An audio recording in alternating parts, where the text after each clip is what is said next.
বিচারালয় মানুষের শেষ আশ্রয়স্থল। যখনই কোনো বিপন্ন মানুষ প্রভাবশালী মানুষের দ্বারা নির্যাতিত হয়, নিষ্পেষিত হয়, তখন প্রতিকারের জন্য বিচারালয়ে আশ্রয় নিতে যায়।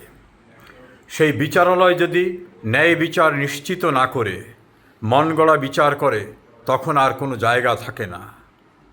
আমাদের অতীতের কিছু কিছু উদাহরণ কিন্তু খুবই মর্মন্তদ।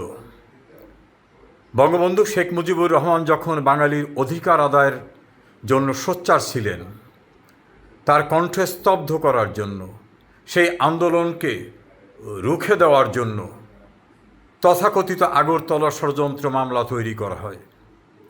সেই মামলায় বঙ্গবন্ধুসহ ৩৫ জনকে অভিযুক্ত করা হয়। রাষ্ট্রদ্রোহিতার অভিযোগে দণ্ডবিধির ১২০-এর ক এবং ১৩১ ধারায় চার্জ গঠন করা হয়। কয়েকজন সাক্ষীর সাক্ষ্য গ্রহণ করা হয়। কিছু বাঙালি দালালরা সেদিন বঙ্গবন্ধুর বিপক্ষে পাকিস্তানিদের পক্ষে আইনজীবী এবং সেই ট্রাইব্যুনালের বিচারক হয়েছিল, কিন্তু বিচার করতে পারেনি। পরিস্থিতি এমন হয়ে যায় যে তাদেরকে ট্রাইব্যুনালে যাওয়া তো দূরের কথা, আশ্রয় নিয়েছিলেন যে অতিথি ভবনে, তার পেছন থেকে পালিয়ে যেতে হয় এবং আদালতের সকল কাগজপত্র পুড়িয়ে দেয়।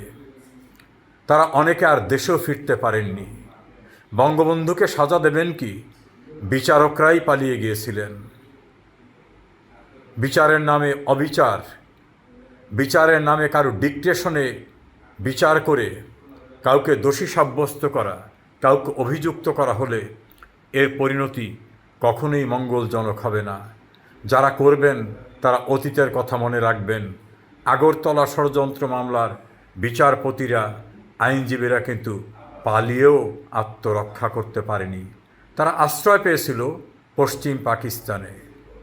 বাংলাদেশে যদি কেউ এ জাতীয় ঘটনা ঘটান, সেই বিচারকরা কোথায় আশ্রয় পাবেন সেটা একবার চোখ বন্ধ করে বিবেকের কাছে প্রশ্ন করে দেখবেন।